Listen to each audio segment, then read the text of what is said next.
Vous vous êtes endormi libre hier soir, et vous vous êtes réveillé prisonnier ce matin.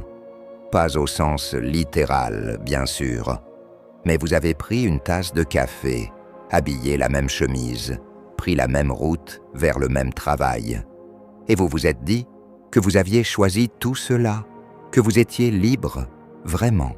Nous avons analysé les fondements logiques de votre liberté supposée. Nous avons traité les données de la neuroscience, la philosophie cartésienne, la physique quantique, et nous avons trouvé quelque chose d'extrêmement troublant. Quelque chose que Descartes aurait noté avant d'écrire le discours de la méthode. Quelque chose qu'aucune personne raisonnable ne veut admettre. La liberté telle que vous la vivez n'existe probablement pas, et nous pouvons le prouver logiquement. Voici ma question pour vous. Croyez-vous sincèrement que vos choix vous appartiennent vraiment? Que chaque décision que vous prenez, du plus petit geste au plus grand tournant de votre vie, est le résultat de votre volonté libre? Écrivez dans les commentaires, soyez honnête, car votre réponse déterminera comment vous comprendrez ce que nous allons vous montrer. Le problème commence ici, dans votre cerveau. Ce matin, vous vous êtes réveillé, avant même que votre conscience ne comprenne que vous étiez réveillé. Vos neurones avaient déjà décidé. Avant que votre esprit conscient ait pensé une seule pensée articulée, votre cerveau avait déjà choisi. Les expériences du neuroscientifique Benjamin Libet l'ont démontré dans les années 70. Libet a placé des électrodes sur des sujets et leur a demandé d'effectuer des gestes simples. Serrer un poing, taper du doigt, les gestes les plus basiques. Et il a mesuré deux choses en même temps. D'abord, le moment où le cerveau envoyait le signal moteur pour que le geste se produise. Ensuite, le moment où le sujet était conscient de sa décision de faire le geste. Ce qu'il a découvert était révolutionnaire et terrifiant. Le cerveau envoyait le signal moteur 300 millisecondes avant que le sujet ne soit conscient d'avoir décidé. 300 millisecondes, un quart de seconde. Votre inconscient agit et votre conscience suit, en croyant naïvement qu'elle a décidé. Cela signifie quelque chose de précis et de logique. Vous pensez que vous avez pris la décision de lever votre bras, mais en vérité, c'est votre inconscient qui a levé votre bras. Puis votre conscience a constaté le mouvement et s'est attribué la décision. Votre esprit conscient est un passager qui se croit pilote, un spectateur confortablement assis dans le cockpit d'un avion dont il ne tient pas les commandes. Et ce n'est que le début. Parce que si cette mécanique fonctionne pour les gestes simples, elle fonctionne aussi pour les décisions majeures. Pourquoi choisiriez-vous d'être neurochirurgienne plutôt que danseuse? Parce que vos parents rêvèrent d'une fille médecin. Parce que votre cerveau, depuis l'enfance, a été conditionné à valoriser le prestige. Parce que vous avez grandi dans un quartier où la médecine était une voie de rédemption sociale. Ces facteurs ont façonné vos circuits neurologiques bien avant que vous ne choisissiez votre carrière. Vous auriez pu choisir la danse, mais votre système nerveux, programmé par des années d'expérience sensorielle, d'associations neurales, de récompenses et de punitions, a fermé cette porte, pas avec un verrou conscient, avec une architecture cérébrale qui rend la danse moins attrayante, moins familière, moins alignée sur les chemins de confort neuronal que vos circuits ont construits. Sartre affirmait que nous sommes condamnés à être libres, que chaque acte est un choix, que nous ne pouvons pas nous échapper. Mais Sartre ignorait la neuroscience, ou il choisissait de l'ignorer, parce que la logique de sa position s'effondre face à une simple réalité. Si votre cerveau décide avant votre conscience, alors quelle conscience êtes-vous en train de condamner à la liberté? Il y a un homme qui entre dans un café parisien. Un samedi matin au printemps 1943. Il commande un café, noir. Il s'assoit à la même table que hier. Il regarde par la fenêtre. Et il pense que ce moment, cette décision d'aller au café, ce choix de regarder par la fenêtre plutôt que de lire le journal, c'est sa liberté, c'est l'essence de son libre arbitre. Sauf que cet homme, c'est Sartre lui-même. Et cet homme ignore que chacun de ses actes, jusqu'au café qu'il boit, a déjà été décidé par son cerveau avant qu'il ne le sache. Mais attendez, il y a plus. Parce que même si votre conscience ne prend pas la décision, il faut bien qu'elle vienne de quelque part. Et la réponse est logique. Elle vient de causes, de facteurs qui vous ont précédé, de lois de la physique qui ont gouverné l'univers depuis le Big Bang. Considérez la chaîne causale. Votre père a rencontré votre mère un soir de novembre. Ils auraient pu ne pas se rencontrer. Mais le bus qu'ils prenaient avait 10 minutes de retard à cause d'une circulation imprévisible. Ils se sont assis l'un à côté de l'autre. 9 mois plus tard, vous naissiez. Maintenant, demandez-vous, aurait-il pu en être autrement? Ce bus aurait-il pu ne pas avoir 10 minutes de retard? Ces 10 minutes de retard n'étaient pas du hasard. Elles étaient le résultat de 1000 facteurs matériels. Une voiture s'était garée mal une rue avant. Un piéton avait traversé trop lentement. Un feu était resté rouge 1 seconde de plus. Et chacun de ces événements était lui-même le résultat de causes qui l'avaient précédé. Remontez assez loin dans cette chaîne, et vous arrivez au moment de la formation de l'univers.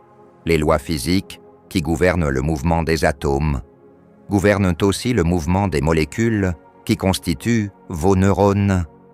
Les forces gravitationnelles qui maintiennent les planètes en orbite sont les mêmes forces qui maintiennent les électrons autour des noyaux atomiques.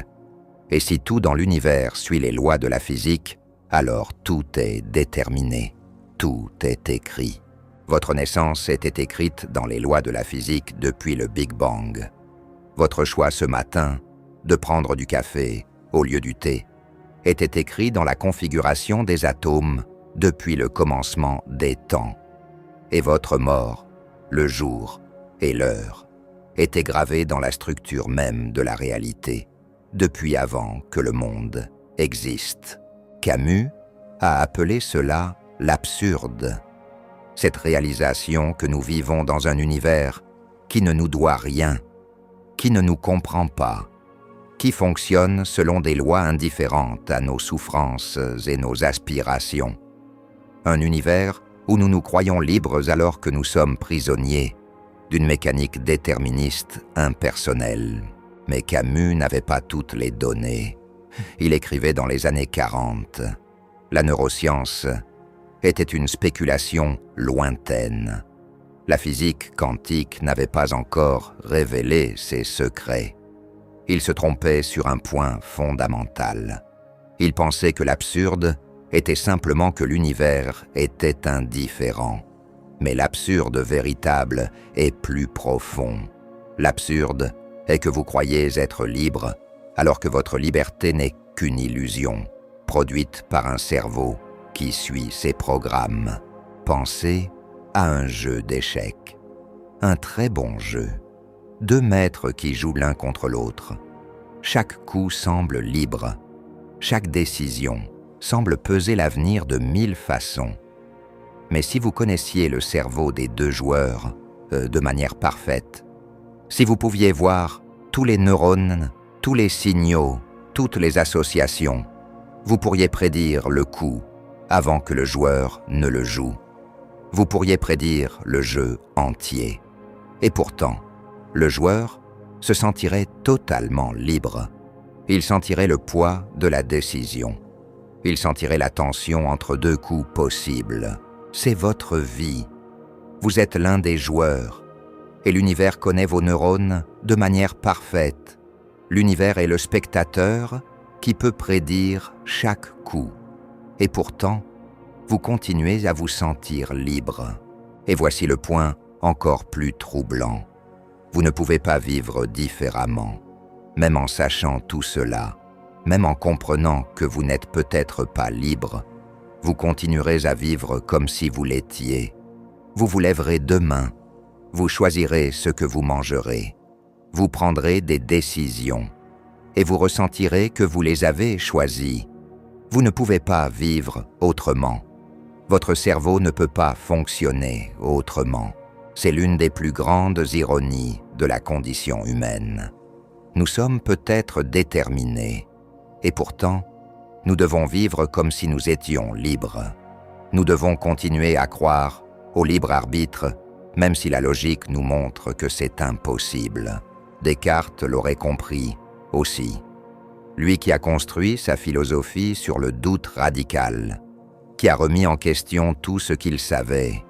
Il aurait douté de son libre arbitre, et il aurait peut-être découvert que douter du libre arbitre était lui-même un acte déterminé par sa nature, que même le doute n'était pas libre, que même la pensée que vous pensez librement est pensée par un cerveau que vous ne contrôlez pas. Il y a des scientifiques qui écoutent cette logique et qui refusent d'y croire. Ils disent que la physique quantique offre une échappatoire, que l'indétermination à l'échelle quantique laisse de la place pour la liberté, que l'univers n'est pas entièrement déterministe, que le hasard existe.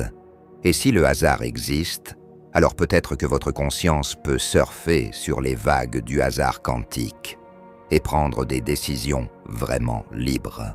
Mais c'est une fausse consolation, parce que le hasard n'est pas la liberté. Si une décision est produite par le hasard, c'est une décision non produite par vous. C'est une décision qui vient de nulle part, du chaos, du bruit. Comment est-ce plus libre que de suivre les lois de la physique? Si votre choix de devenir médecin était déterminé par des causes, c'est au moins logique, cohérent, connecté à ce que vous êtes. Mais si votre choix était le résultat du hasard quantique, c'est aléatoire, c'est arbitraire, c'est encore moins votre choix. Et là se cache un secret encore plus profond, quelque chose que presque personne ne veut voir, quelque chose qui change tout, quelque chose que nous avons trouvé en analysant des milliers de pages de philosophie, de neurosciences, de physique théorique, une conclusion que nous aurions préféré ne pas atteindre. Votre absence de liberté n'est pas un problème, c'est la solution. Votre déterminisme n'est pas une prison, c'est votre humanité. Pensez-y. Si vous étiez vraiment libre, complètement libre, absolument libre de vos causes antérieures, de votre biologie, de votre histoire, alors qu'auriez-vous? Vous auriez l'aléatoire pur. Vous n'auriez aucune raison de faire quoi que ce soit. Aucune cohérence, aucune continuité. Vous seriez une machine à hasard, un générateur de nombres aléatoires dans la forme d'une personne. Vous ne pourriez pas aimer quelqu'un parce que vous ne garderiez pas la même personnalité d'un moment à l'autre. Vous ne pourriez pas avoir de projet parce que vous oublieriez vos raisons de les poursuivre. Vous seriez libre, mais vous seriez aussi fou. La liberté véritable, si elle existe, n'est pas l'absence de cause. La liberté véritable serait la capacité à agir selon votre nature, à suivre vos valeurs, vos désirs, votre compréhension du monde. Spinoza l'appelait la liberté, agir selon sa propre nature. C'est une liberté que vous possédez réellement, même si elle est déterminée, même si elle suit les lois de la physique. Quand vous aimez quelqu'un, vous êtes libre, parce que vous agissez selon votre nature, parce que vos circuits neurologiques se sont alignés sur l'amour de cette personne. Vous n'êtes pas contraint contre votre gré, vous êtes vous-même. Et c'est cela, la liberté. Quand vous poursuivez votre passion, vous êtes libre. parce que vous suivez ce qui vous fascine profondément, ce qui a façonné vos circuits neurologiques depuis des années, ce qui constitue votre nature. Vous n'êtes pas une marionnette avec des cordes visibles, vous êtes une personne agissant selon ce qu'elle est vraiment, et c'est exactement cela qui rend la question de la liberté si troublante. Parce que si la liberté n'est pas l'absence de cause, si la liberté est d'agir selon votre nature, alors, êtes-vous vraiment libre? Ou êtes-vous juste conscient de votre propre programmation? Êtes-vous libre ou simplement content de ta prison?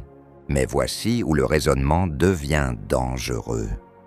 Parce que nous venons de montrer que votre liberté n'existe probablement pas, que votre conscience est un passager, que vos choix sont déterminés par des causes qui vous précèdent. Et maintenant, nous devons affronter la question qui change tout. Si nous ne sommes pas libres, alors qui sommes-nous responsables de ce que nous faisons? Un homme a volé. Il a pris ce qui ne lui appartenait pas. La loi l'a jugé et il a été condamné à la prison.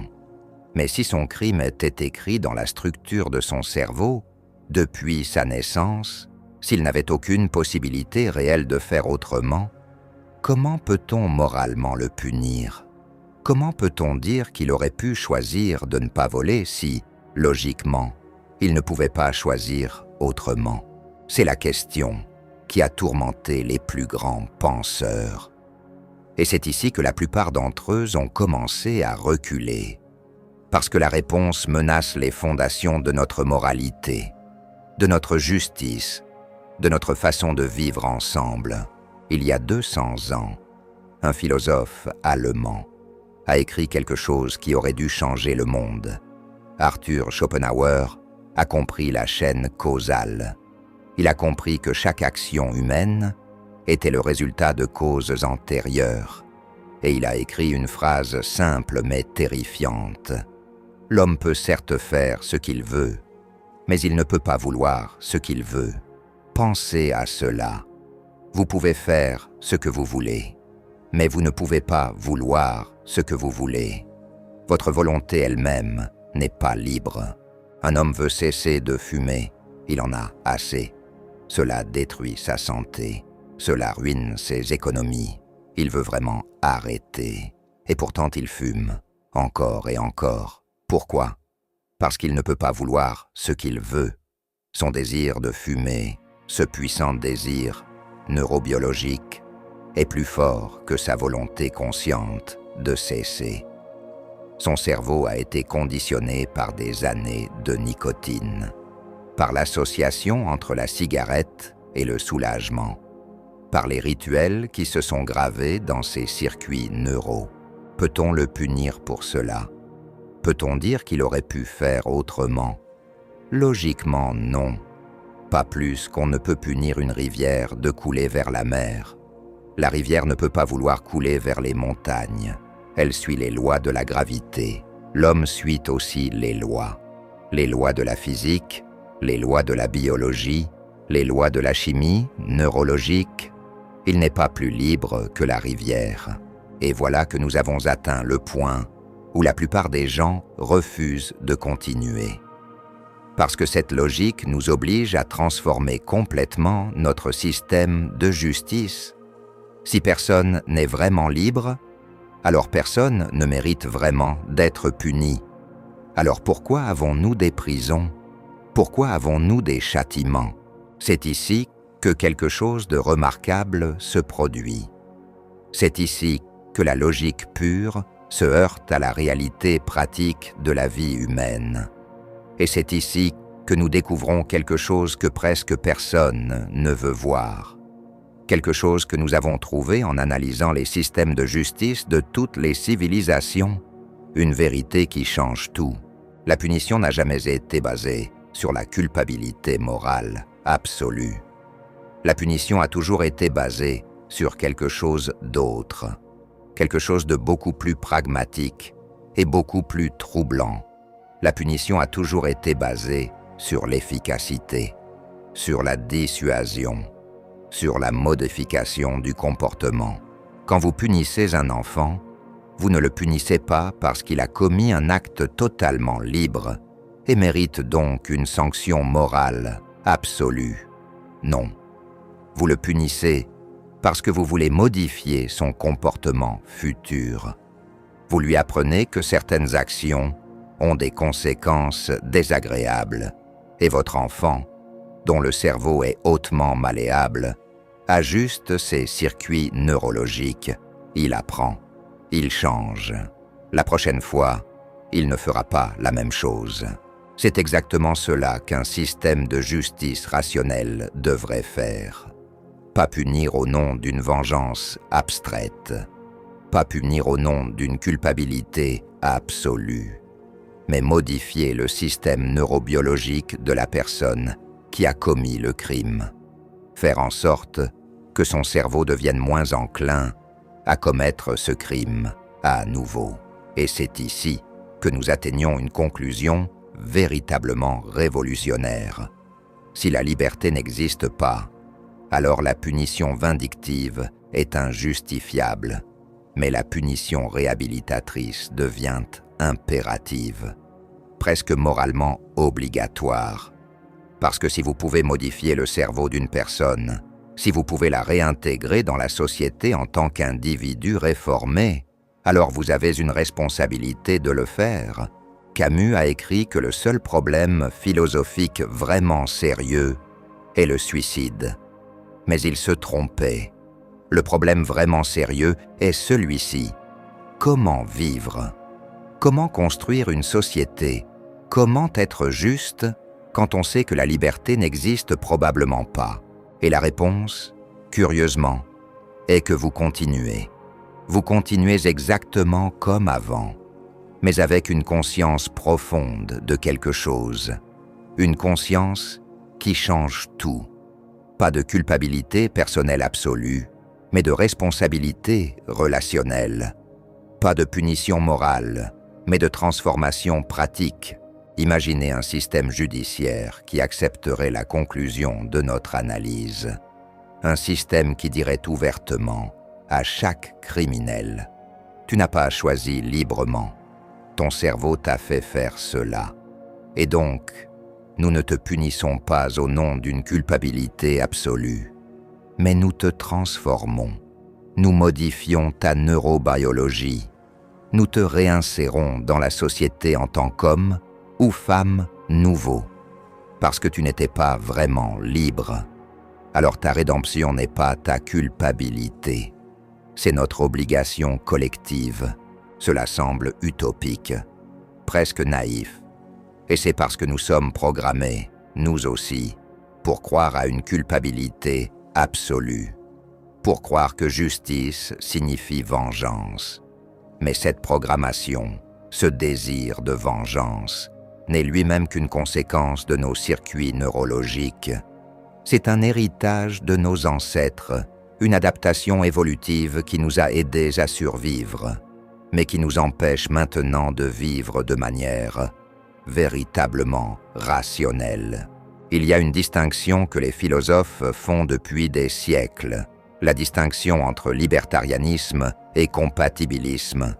Le libertarianisme dit que vous avez une liberté totale, que vos choix ne sont pas déterminés, que vous pouvez vraiment faire autrement. Et si c'est vrai, alors vous êtes moralement responsable de vos actions. Vous méritez d'être puni ou récompensé. Mais le compatibilisme dit quelque chose de plus intelligent. Le compatibilisme dit que la liberté et le déterminisme peuvent coexister, que vous pouvez être libre même dans un univers déterministe, pas libre au sens absolu du libertarianisme, mais libre dans un sens pratique, libre au sens où vos actions reflètent vos désirs, vos valeurs, votre nature, libre au sens où vous agissez selon vous-même et non contre vous-même. Et c'est là une distinction cruciale, parce que le compatibilisme sauve notre intuition morale. Il vous permet de dire que oui, même si tout est déterminé, vous êtes responsable de vos actions. parce que vos actions viennent de vous, parce que c'est votre nature qui les produit. Mais le compatibilisme pose un problème encore plus profond. Si vous êtes responsable de vos actions parce qu'elles viennent de votre nature, et si votre nature est elle-même déterminée par des facteurs qui vous ont précédé, alors comment êtes-vous vraiment responsable? Vous n'êtes pas responsable de votre nature. Vous ne l'avez pas choisie. Votre mère était anxieuse. Votre père était agressif. Vos gènes contenaient une prédisposition à la dépression. Vous avez grandi dans une maison où la violence était normale. Votre école était un chaos. Et maintenant, à l'âge de 30 ans, vous êtes agressif, dépressif, incapable de gérer le stress de manière saine. Est-ce votre faute? Avez-vous choisi votre nature? Non. Absolument non. Et pourtant, compatibilisme ou pas, vous êtes responsable. Parce que la responsabilité n'est pas une question de culpabilité morale absolue. La responsabilité est une question d'efficacité pratique. Et quand vous modifiez votre comportement, quand vous travaillez avec un thérapeute, quand vous apprenez de nouvelles stratégies pour gérer votre agressivité, quand vous prenez des médicaments pour la dépression, vous exercez cette responsabilité. Vous n'êtes pas responsable d'avoir reçu vos gènes. Vous n'êtes pas responsable d'avoir eu une enfance traumatisante, mais vous êtes responsable de ce que vous faites avec cela. Vous êtes responsable de la réaction que vous avez maintenant. Et cette responsabilité n'est pas basée sur une culpabilité morale impossible. Elle est basée sur le simple fait que vous êtes capable de changer, que vos circuits neurologiques sont malléables, que vous pouvez apprendre. Voilà donc la vérité qui nous a troublés en analysant cette question. La vérité qui change tout. Vous n'êtes probablement pas libre, mais vous êtes responsable. Et ce n'est pas une contradiction, c'est simplement la nature de la réalité. Pensez à un artiste, un musicien qui maîtrise son instrument après 20 ans de pratique. Est-il libre quand il joue? La réponse est complexe. Non, au sens du libertarianisme absolu. Ses doigts suivent les patterns neurologiques qu'il a développés pendant des décennies. Son cerveau a été reprogrammé par la musique. Il n'est pas libre de jouer n'importe quoi, pas libre de violer les lois de la physique et de faire que sa guitare fasse des sons impossibles. Mais oui, il est libre au sens du compatibilisme, parce qu'il joue selon sa nature, selon les capacités qu'il a développées, selon son compréhension profonde de la musique. Et c'est une liberté magnifique. C'est la plus grande liberté qu'on puisse avoir. La liberté d'être pleinement soi-même, de maîtrise complète, de perfection. Et c'est cela que presque personne ne comprend. Quand on parle de liberté, quand on demande si vous êtes vraiment libre, on pose la mauvaise question. On cherche une liberté qui n'a jamais existé et ne peut jamais exister. Une liberté totale, absolue, non déterministe. C'est une chimère, c'est un fantôme, c'est une fausse promesse qu'aucun univers ne peut tenir. Mais il y a une autre liberté, une liberté que vous possédez déjà, une liberté qui augmente quand vous apprenez, qui grandit quand vous développez votre compréhension, qui se perfectionne quand vous vous maîtrisez. C'est la liberté du musicien qui a étudié pendant 20 ans. C'est la liberté du philosophe qui a pensé pendant toute sa vie. C'est la liberté de celui qui comprend profondément et agit selon cette compréhension. Cette liberté n'est pas l'absence de cause. C'est l'harmonie avec les causes qui vous forment, pas l'absence de nature.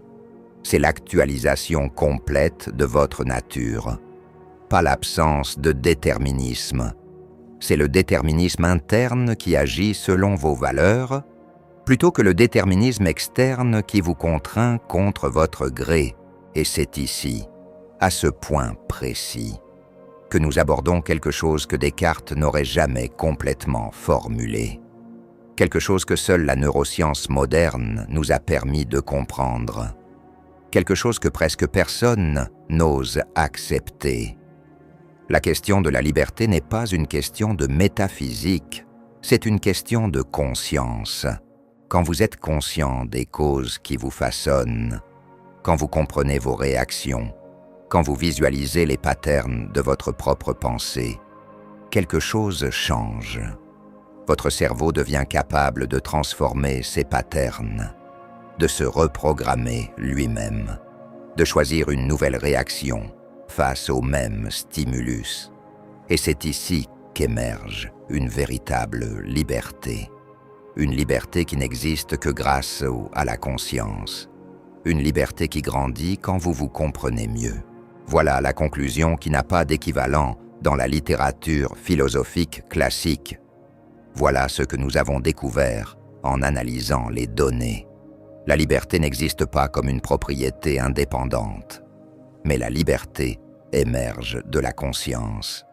La liberté est ce qui se produit quand vous êtes complètement conscient de vos propres processus mentaux, quand vous n'êtes plus une marionnette inconsciente de vos circuits neurologiques, quand vous êtes complètement aligné avec ce que vous êtes, et cela change tout, parce que cela signifie que vous avez un contrôle réel sur votre liberté, pas un contrôle magique qui viole les lois de la physique, mais un contrôle basé sur la conscience croissante. Plus vous vous comprenez, plus vous êtes libre. Plus vous développez la conscience de vos réactions automatiques, plus vous pouvez les modifier. Plus vous explorez votre propre esprit, plus ce dernier devient libre. C'est pour cela que Socrate disait que la connaissance était la vertu. C'est pour cela que Spinoza parlait de liberté comme de la capacité à agir selon sa propre nature. C'est pour cela que les stoïciens acceptaient le déterminisme, mais parlaient quand même de liberté, parce qu'ils comprenaient quelque chose que notre époque a oublié. La liberté et le déterminisme ne sont pas ennemis. La liberté émerge du déterminisme. Quand vous comprenez complètement ce que vous êtes et pourquoi vous agissez, vous êtes libre, même dans un univers entièrement déterministe. Mais attendez, il y a quelque chose que nous n'avons pas encore examiné, quelque chose qui devient visible quand on regarde les données de plus près, quelque chose dans l'expérience de Libet elle-même que les scientistes ont largement ignoré, quelque chose qui sauve peut-être vraiment la liberté. Libet a découvert que le cerveau initie les actions 300 millisecondes avant la conscience. Mais il a découvert quelque chose d'autre aussi, quelque chose que presque personne ne cite. Libet a découvert que la conscience a le pouvoir de s'opposer, que même si le cerveau envoie un signal pour bouger, la conscience peut le bloquer, que dans la centaine de millisecondes avant le mouvement, la conscience peut exercer un veto. Elle peut arrêter le mouvement. Elle peut dire non. C'est une découverte radicale que les déterministes stricts refusent d'accepter. Mais les données de Libet sont claires. La conscience a peut-être un pouvoir de veto, un contrôle négatif, si ce n'est un contrôle positif. La conscience peut ne pas initier les actions, mais elle peut les interrompre, elle peut les arrêter.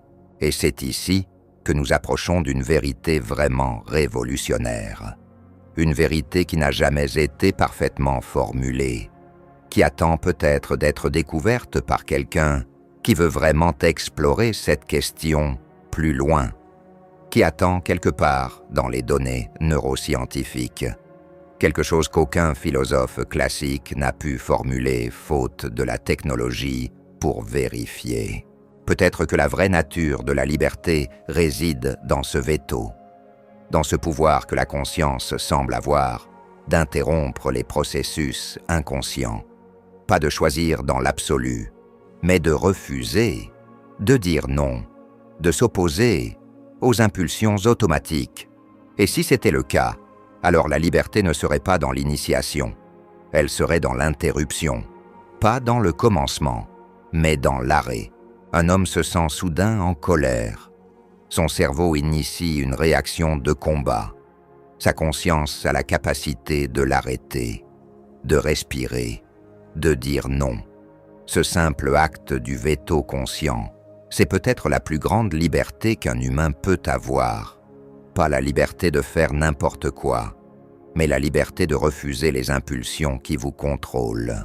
Et c'est une liberté que vous possédez déjà, une liberté que vous pouvez pratiquer, une liberté qui augmente avec l'entraînement, une liberté qu'on peut appeler liberté négative, la liberté de dire non. Et peut-être est-ce la seule liberté que nous ayons jamais eue. Peut-être est-ce la seule liberté dont nous ayons jamais eu besoin. La vraie question n'est donc pas « Sommes-nous vraiment libres de choisir n'importe quoi ?» La vraie question est « Pouvons-nous vraiment refuser nos impulsions ? Pouvons-nous vraiment nous opposer à ce que nos cerveaux veulent faire ?» Et la réponse à cette question change tout. Parce que si nous avons le pouvoir de refuser, alors nous avons le pouvoir. Alors nous sommes vraiment libres, pas libres de tout faire, mais libres de refuser ce que nous ne voulons pas faire. Et voilà le message final que nous avions d'analyser, que vous deviez comprendre en regardant ce contenu. Vous n'êtes peut-être pas libre au sens absolu, mais vous êtes capable de dire non.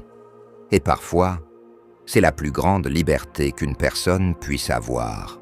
La liberté de refuser, la liberté de s'arrêter, la liberté de dire que ça suffit. Et cette liberté-là, vous pouvez l'exercer maintenant, aujourd'hui, à chaque instant. Alors voici ma question finale pour vous. En ce moment précis, allez-vous exercer votre liberté? Allez-vous choisir de rester concentré, de poursuivre votre réflexion sur cette question? Allez-vous refuser la distraction? Allez-vous dire non aux impulsions qui vous tirent vers autre chose? Ou allez-vous être un passager? Écrivez dans les commentaires, soyez honnête, car votre réponse déterminera peut-être plus que vous ne le pensez. Non pas ce que vous ferez ensuite, mais qui vous êtes en ce moment et qui vous voulez devenir.